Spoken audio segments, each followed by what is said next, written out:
Макс Мернес, ты там пишешь, там, что готов драться со мной. Не смеши меня. Я готов с тобой драться одной рукой. Давай в любое время, в любом месте. Назначай бой.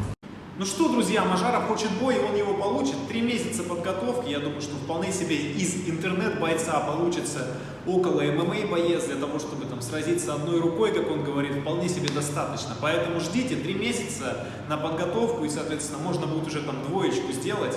Так что ждите, скоро будет бой.